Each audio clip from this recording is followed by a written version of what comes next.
불과 20년 전까지 부흥과 성장, 선교적 헌신으로 세계의 주목과 기대를 받았던 한국교회. 하지만 성장이 감소하고 신앙적 열정과 도덕적 영향력이 쇠퇴하면서 여러 가지 우려의 목소리를 듣고 있다.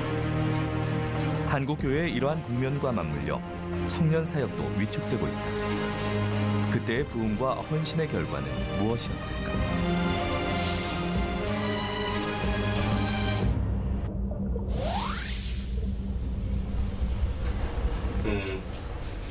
(1990년대) 기독인 연합 찬양팀 뜨인도를 만들었던 황병구. 그가 청년이었던 1990년대 초 캠퍼스의 분위기는 어땠을까?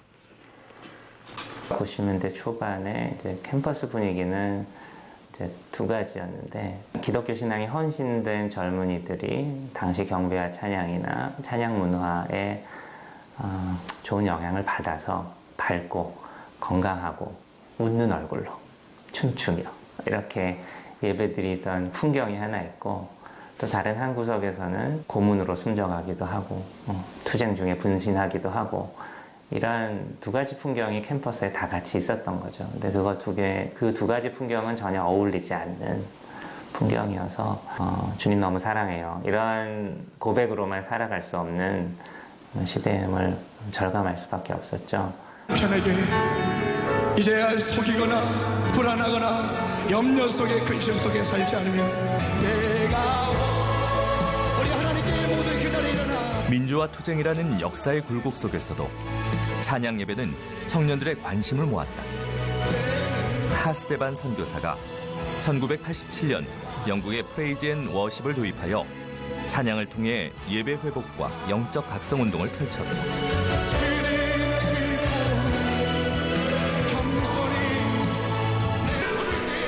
1990년대는 그 열기가 본격적으로 고조된 시기였다.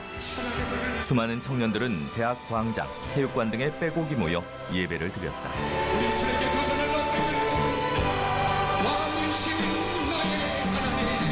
숫자가 주는 은혜가 있어요. 같은 마음과 생각을 지닌 사람들이 함께 많이 모여있다는 것 자체가 주는 감동이 있죠. 아마 90년대 찬양 문화에서 그런 감동들이 좀 앞서갔던 것 같아요. 사람들을 많이 모이게 하는 방법들을 많이 고민했던 것 같다. 그렇죠. 이 시대의 청년들이 어떤 마음을 가지고 살아가야 될지에 대한 고민은 그제서나 시작이 된 것 같아요. 대학생 선교단체들은 오래전부터 간사와 선배를 통해 대학생들에게 크리스천의 삶에 대해 가르쳤다. 전도에 대한 적극적인 태도로 민족 복음화에 앞장섰던 CCC. 지성사회 복음화를 모토로 소그룹 성경 공부와 기독교 세계관을 보급한 IBF. 고신교단의 학생 신앙운동으로 시작하여 성경적 시각으로 대학 문화를 변화시키려 했던 SFC. 다양한 대학생 선교단체들은 각자의 고유한 정신과 방법으로 대학생들을 훈련시키면서 캠퍼스 현장에서 탁월한 사역을 펼쳐왔다.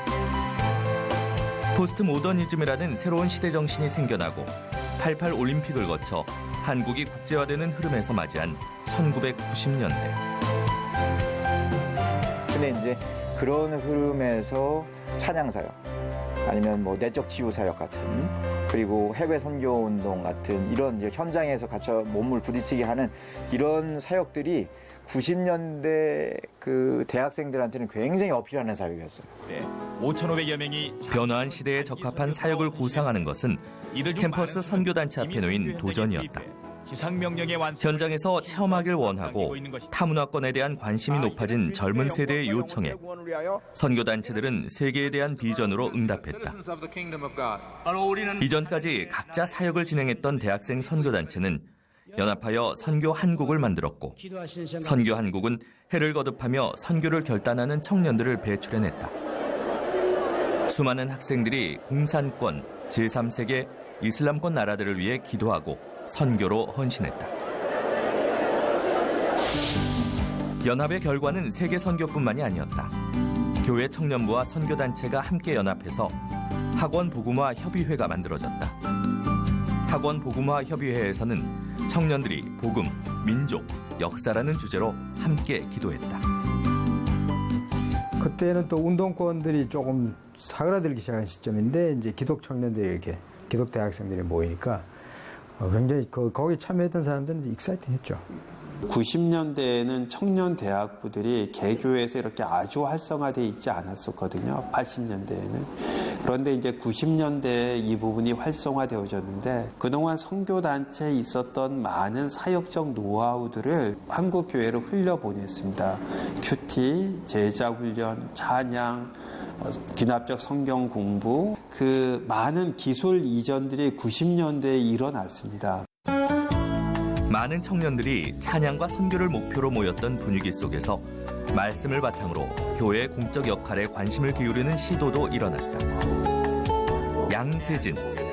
그는 1995년 기독교 세계관을 공부하고 VM이라는 서울의 교회 청년부 연합운동에 헌신했던 인물이다.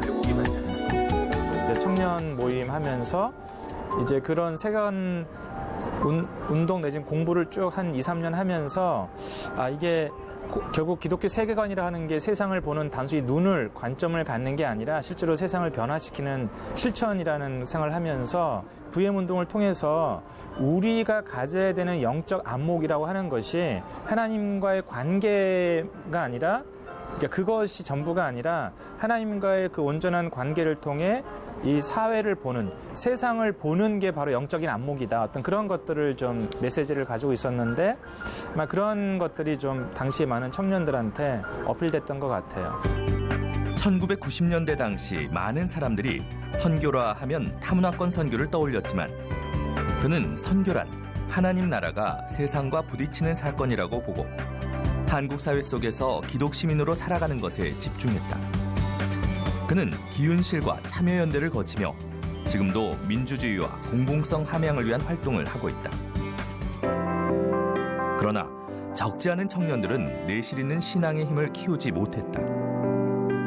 1995년부터 교회 청년부 인구는 정체기에 들어섰다.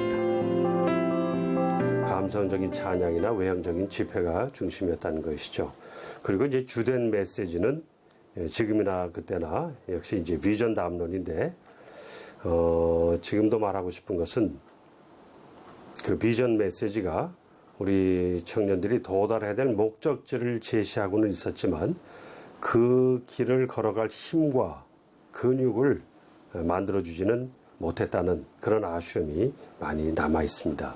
90년대 후반에 이미 퇴조 조짐이 있었어요. 뭐 여러 가지로. 그런데 이제 2000년대가 본격적으로 이제 퇴조의 흐름으로 가는데 결정타는 IMF였어요.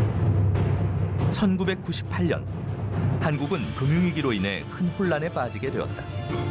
많은 사람들이 직장을 잃고 청년들은 오갈 곳이 없어지게 되었다. 경제 상황은 날이 갈수록 더 악화됐고 IMF 이후 한국은 저성장 사회로 돌입했다. 그러나 교회는 IMF 이후 어려운 상황에 대응하지 못했다. 오히려 교회의 메시지는 몇몇의 성공 사례를 들어 상황이 나아질 것이라고 얘기했다. 이런 상황에서 교회 메시지가 여전히 하면 됩니다라는 말이 먹히냐고요. 좌절이 누적되고 있는 세대에게 하면 된다는 말을 들으면 어떤 느낌이 들겠냐는 말이죠. 더 큰 좌절이 생길 것 같아요. 나는 저 말씀을 따라할 만큼 유능하지 못하구나. 혹은 나는 버림받은 건 아닐까. 이제 자책감이 생길 수밖에 없는 상황에 이르렀어요. 가만히 설교를 듣다 보면 하면 된다. 혹은 매사를 긍정적으로 살아라. 모든 것을 감사함으로 받아라. 그러면 도와주신다. 그런데 안 도와주는 게 많아요. 교회가 개인의 내면적 신앙에 치중하는 동안 교회를 향한 외부의 비판은 인터넷 문화로 인해 더 노골적으로 드러났다. 교회를 향한 지탄에 깊이 고민했던 한 크리스천 청년 정영찬의 고민은 비기독교인 사이에서 살아가며 느끼는 불편함에서 시작됐다고 한다. 채플 시간에 앞에서 꽤 유명한 분이 찬양 인도를 하셨어요. 찬양, 내가 그동안 이렇게 시골에서 못 듣던 어떤 찬양을 앞에서 함에도 불구하고 주변의 모든 사람들이 다 이제 넌크리스천들이죠. 그런 사람들이 자리에 앉아있고 그냥 되게 시무룩하게 있고 신문 보고 있고 자기 과제책 보고 있고 이런 분위기 속에서 내가 일어나서 그 은혜 앞에 이렇게 오롯이 반응하기 힘든 그 경험을 제가 하게 돼요. 청년 정영찬에게는 위화감과 동시에 호기심을 불러일으키는 비기독교인들의 모습. 그리고 2000년대 초반 인터넷이 활성화되면서 그는 안티크리스천들의 반감에 직면할 수 있었다. 가장 극단적인 것은 이른바 개독교 현상이었다. 이제 인터넷의 어떤 익명성의 보장을 받다 보니까 거칠게 용어를 사용해도 충분히 됐었고, 이제 그런 것들이 좀 자리를 잡아서 그 전에도 물론 있었던 기독교에 대한 반감이 하나의 용어로 집결되게 되는 그런 상황이라고 저는 보게 돼요. 기독교 학과에 재학 중이던 정영찬과 대학 동기들은 이 문제에 대해 대응하기 위해 출판을 결심한다. 책 제목은 개독교를 위한 변명. 이 책 제목에서 열릴 개자에는 교회가 더 세상과 소통하려는 노력을 했으면 좋겠다는 소망이 나타나 있다. 여기 보면 개독교는 이제 우리 사회의 담론이 된 정도가 아니라 뿌리 뽑아야 할 사회악이 되었다는 것이 더 옳은 표현입니다. 이 글을 올리신 분들이 만든 책인 개독교를 위한 변명이 출판되었다는 기사를 읽고 당장 구입하여 통독하였습니다. 죄송한 말씀이지만 전반적으로 글의 수준이 낮고 깊이가 부족하며 반성한다는 이야기는 이미 여기저기에서 나온 이야기입니다. 처절한 자기 반성이 부족합니다. 불가능하지만 자신이 믿는 종교의 틀 밖에서 자신의 종교를 객관적으로 살펴보시고 진짜로 달려가면서도 읽어볼 만한 책을 내주시기를 부탁드립니다. 어쩌면 그보다 더 큰 부정이 이 사람들 속에 있을 수 있어요. 근데 그게 다 우리로부터 나온 거거든요. 우리의 오만함과 우리의 무례함 때문에 나온 부분이 분명히 있거든요. 대학생 선교단체에서 이루어지는 아침 큐티 시간. 선교단체는 여전히 공동체를 통해 대학생들을 양육하고 훈련시킨다. 대학 안에도 이렇게 믿음의 선배들이 있구나, 이렇게 신앙과 정체성을 지켜나가는 사람들이 있구나를 알게 되면서 좀 되게 큰 위로를 받고 뭔가 나도 이렇게 살아갈 수 있겠구나라고 생각을 하게 됐던 것 같아요. 믿음의 공동체를 만날 수 있는 대학생 선교단체. 그러나 캠퍼스 안에서 기독교 신앙을 전하는 것이 쉬운 일은 아니다. 굉장히 좀 힘들더라고요. 그게 뭔가 마음이 어렵더라고요. 좀 비그리스도인들에게 이렇게 사형리를 들고 다가가면은 좀 이렇게 잘 들어주고 하는 게 별로 그런 분위기 아니잖아요.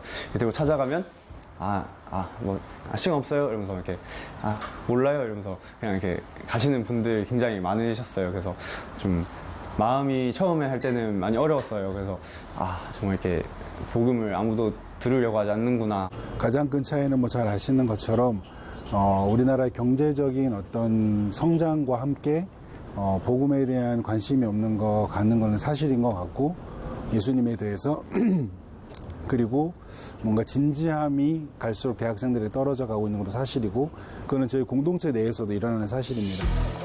기독교 신앙이 삶을 인도하는 가치관과 신념을 제공하지 못하고 있는 이때에 대학생들 사이에서 기독교는 물론 종교 자체에 대한 관심이 현저하게 줄었다. CCC 학원사역연구소의 2015년 통계에 따르면 새내기 대학생 1,200명 중 88.6%의 학생이 종교를 갖고 싶지 않다고 답했다. 교회를 안 다니게 된 계기에 대해 40.4%는 흥미가 떨어져서 21.5%는 믿음이 약해서라고 답했다.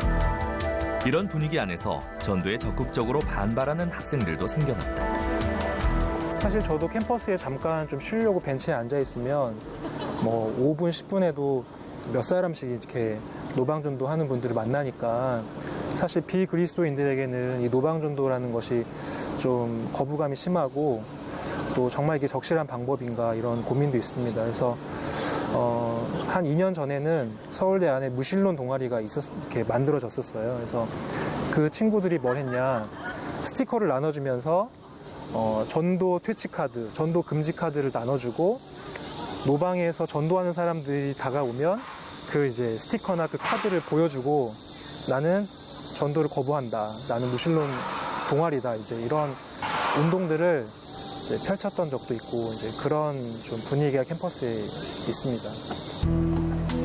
캠퍼스 안의 전도가 어려워지자 대학생 선교단체는 양육에 더 집중했다. 하지만 크리스천 대학생들을 양육하는 것도 어려운 것은 마찬가지다. 대학생들은 성경 공부나 공동체를 위해 시간을 내기에는 너무 바쁘다. 제가 기본적으로 해야 되는 것들의 목록을 적고 이제 그것들을 하루하루 이렇게 하다 보면은 할 수 없는 일들이 저한테 주어지거든요. 학업 과제도 그렇고 학교 과제도 그렇고 공동체 모임 준비하는 거나 모임 나가는 거나 그런 것들 다 계산해 봤을 때 그래서 더 치열한 싸움인 것 같아요. 그 시간을 공동체에 온전히 헌신하면서도 진로나 비전을 잘 준비하는 것이 늘 난제고 늘 고민거리였고 선교단체나 교회에서는 기도로 도와주는 정도였던 것 같아요. 신입 회원도 줄어들고 대학 생활의 분주함 때문에 선교단체에는 리더가 제대로 세워지지 못한다. 심지어 후임이 없어 졸업반이 돼서도 리더를 해야 하는 경우도 있다. 오롯이 선교단체 활동을 감당해야 하는 그들에게 부담감이 크다. 학생들이 이제 또 신앙 안에 잘 살아보려고 마음은 있는데 또 그것을 현실적으로 살아낼 만한 힘이 많이 없어서 또 어려움을 겪을 때 또 간사로서는 그게 가장 또 안타깝고 답답한 지점이 아닐까 그런 생각이 듭니다. 그러니까 이제 캠퍼스에서 간사들이 왜 어렵냐면은 위임을 하려고 해도 주체성이 너무 약하니까 위임을 할 수가 없으니까 케어를 하는 거예요. 이게 악순환이야. 케어하다 보니까 학생 스스로가 리더십을 발휘해야 되는데 그렇게 안 되고. 위임은 물론이고 참여도 시키기 어려운 요즘 크리스천 청년들. 그렇다면 교회는 크리스천 청년들에게 무엇을 내면화하라고 가르쳤으며 무엇을 신뢰하라고 했는가? 우리가 왜 신앙을 가지는지, 그러니까 복음에 대한 이해, 올바른 이해가 좀 부족하지 않나라는 생각을 조심스럽게 해보고요. 그 신앙이라는 것이 개인의 영역에 많이 한정되어 있고 내가 복받아서 내가 예수님 잘 믿어서 천국 가는 것, 그 정도에 많이 한정되어 있다 보니까 교회가 사실 세상 속에서, 사회 속에서 해야 되는 역할들을 하지 못하고 있고 사실 그런 역할을 해야 된다는 인식조차 사실 없는 것 같아요. 솔직히 말씀드리면. 한 기독단체에서 청년 사역자들을 대상으로 조사한 바에 따르면 69%의 청년 사역자들이 청년 사역의 전망을 부정적으로 보고 있었다.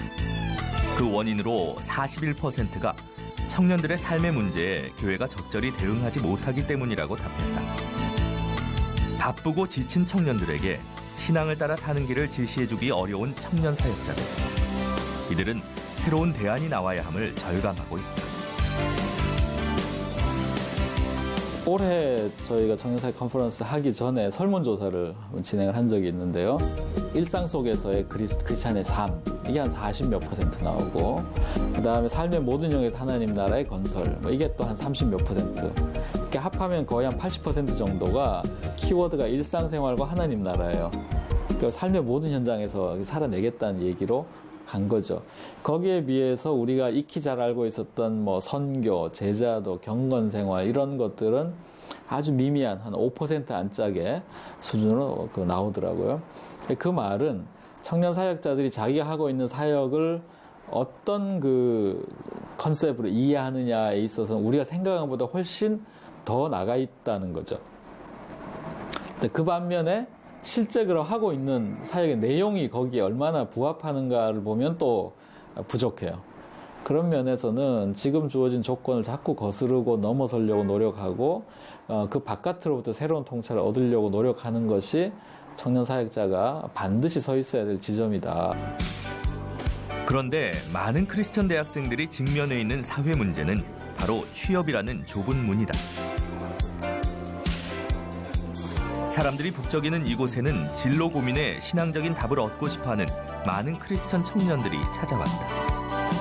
학교를 다녀도 학교에서 추천해주는 거 그냥 따라가고 하는 제 스스로 어떤 길을 개척해 나간다는 느낌이 없는데 그런 부분들에 대해서 진짜 비전이 뭔지 사명이라는 게 뭔지 소명이 뭔지 좀 고민해보고 앞으로 좀 그런 길을 좀 고민해보고 찾는 시간을 좀 같이 가져보고 싶어가지고 참여하게 됐습니다. 이 컨퍼런스는 고직한 선교사, 방선기 목사, 김우경 변호사 등 많은 청년 멘토들이 모여서 준비해왔다. 진로를 찾고 싶은 청년들이 멘토들을 만나러 전국에서 몰려왔다. 기독학생 청년들의 미래의 이 삶의 현장은 일터와 가정과 교회잖아요. 그 세 개를 축으로 해서 저는 돈다고 보거든요. 근데 그 중에 일터라고 하는 이 부분이 너무 좀 우리가 과소평가했다. 그러니까 이 취업 문제가 하나님께 나아가야 되는 문제였는데 지금 취업이 하나님을 떠나는 이슈가 된 것 같아. 이것 때문에 무슨 시험도 바빠갖고 하나님을 떠나는 거가 되는 게 안타까운 거죠. 그동안 교회는 청년들의 가장 큰 고민인 진로 선택에 관해 적절한 방법으로 돕지 못했다. 청년들이 사역자에게 털어놓은 고민 중 절반은 진로와 적성에 관한 문제였다. 그러나 청년 사역자가 청년들을 도울 수 있는 분야는 신앙적 고민이 1순위였고 청년들이 당면한 진로에 관한 문제에는 관심이 적었다. 신앙과 진로의 문제는 따로 분리할 수밖에 없었을까. 신앙과 일, 사회에서의 역할과 이게 같이 맞물어 떨어가야 되는데 신앙만 가진다고 그래가지고 이것을 제대로 실력을 키우지 못하고 여기에 가이드가 안 되면은 결과적으로는 신앙만 가지고 있는 맹목적인 교회 안에서만 머물고 있는 사람이 되는 거고 실력은 열심히 가지고 있지만 신앙이 모자랐을 때는 이 사람은 사회에서 원하는 대로만 가고 신앙과 완전히 유리게 되는 거죠. 하나님을 두려워하고 하나님 보좌를 바라보면 세상의 어떤 그런 흐름들을 두려워하지 않는다는 게 너무 많이 와닿아서 정말 싸울 날에 대비해서 마병을 준비하라 이게 좀 와닿았어서 정말 영성과 실력을 갖춘 사람이 되고자 하는 그런 생각이 들었습니다. 그런데 청년들이 진로에 대해 근시안적인 안목을 갖게 된 이유가 있다. 그중 하나는 경제적 어려움이다. 청년들은 어느 때보다 심각한 경제적 위기를 맞고 있다. 대학교육연구소 통계에 따르면 학자금 대출액은 2014년에 10조를 넘어섰다. 1인당 빚이 평균 704만 원에 이르렀고 3명 중 1명은 상환을 시작도 하지 못했다. 심각한 청년들의 부채 문제를 해결하기 위해 청년들이 중심 멤버인 희년함께와 기윤실, 교회개혁 실천연대, 청년연대은행 토닥 등 교계단체가 중심이 된 청춘희년운동본부가 지난 4월 출범했다. 청년들의 부채 문제에 대한 성경적인 대안이 무엇일까? 청춘희년운동본부는 그 답을 구약의 희년제도에서 찾았다. 50년째 되는 해 노예와 토지를 해방하라고 하신 하나님의 말씀을 따라 오랫동안 학자금 대출을 갚지 못해서 고통받아온 청년들의 빚을 갚아주는 것이다. 고용구걸인 이런 필사적인 행정우회가 뭡니까? 지금 내가 힘 닿는 대로 형제자매를 돕는 일상적 급진적 사랑입니다. 이것이 형제자매들의 채무를 되게 갚아주기도 하고 형제자매가 돈이 없을 때 그의 방백이 되어주기도 하고 이런 것이 일상화되는 거죠.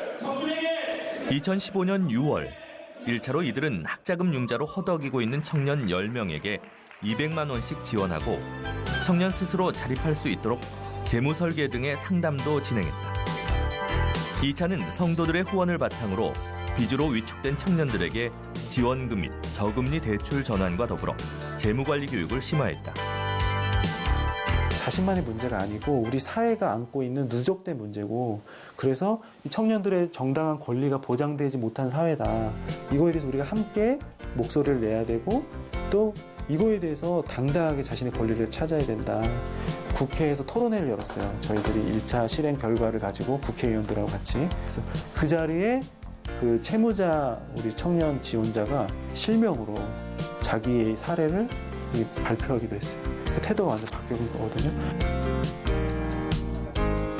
2000년대 인터넷 문화 속에서 교회와 세상 사이에 소통의 장을 열었던 정영찬 전도사.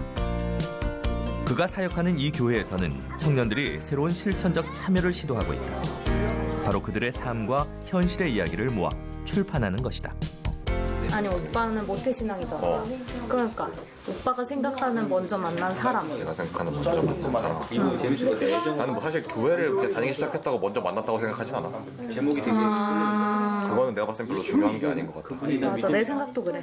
그럼 그러니까 정말 조금이라도 하나님의 뜻을 고민하고 그에 맞춰서 살아가려고 하는 사람들이 진짜 더 먼저 만난 사람 아닐까? 저는 여기 되게 큰 의의가 있다고 생각하는 게 이 시대 청년들이 자기 이야기를 하는데 되게 익숙지 않다고 생각해요, 평소 때. 그런데 아마 이번 책 프로젝트가 우리 친구들이 처음으로 자기 마음에서 깊숙한 곳에서 이 밖으로 끌어내는 첫 경험인 것 같아서 좀 되게 큰 의의가 있다고 또 생각하고. 청년들의 출판 프로젝트는 진행 중이다. 기대 반 우려 반으로 시작한 일인데 벌써 원고가 나왔다. 일이 커지니 부담도 되고 자신이 쓴 한 글자 한 글자를 신중하게 보게 되는 청년들. 그들에게 교회 청년부는 도전해 볼 수 있는 기회, 실패해도 격려받을 수 있는 기회를 주는 공동체다. 오늘날도 많은 선교단체와 교회에서 성경 공부를 하고 있다. 세계관과 역사의식을 함양하는 깊은 성경 연구를 통해 청년들은 시대의 도전에 대응하는 지성적 경건을 갖추게 될 것이다. 앞으로도 청년들의 운동에 대해서 이 관점을 숫자적으로 얼마나 커질 것이냐, 왜 안 커지느냐, 이 질문 자체가 새롭게 이 질문이 폐기되어야 될 필요가 있어요. 이제 앞으로는 청년들이 왜 안 모이냐 이렇게 가는 게 아니라 얼마만큼 사회에, 세상에 공적인 신앙을 발휘하느냐 안 하느냐, 얼마나 많은 단체들이 그 일을 하느냐 안 하느냐, 그렇게 해서 그 결과로 법제화 되느냐 안 되느냐, 실질적인 영향력을 수십만 명에게 끼치는 게 중요한 것이지 기독교 청년들이 어느 교회에 얼마나 모였다라는 말이 그게 무슨 의미인가, 이걸 물어봐야 될 때인 것 같아요. 오히려 청년들도 사역자들도 교회도 어려운 국면을 맞이하고 있는 이때 이제 기독 청년들에게 하나님이 주시는 새로운 비전이 필요하다. 그리고 그 비전을 이루어갈 힘과 근육을 만들어주는 것이 교회 지도자들과 청년 사역자들에게 주어진 역할이다.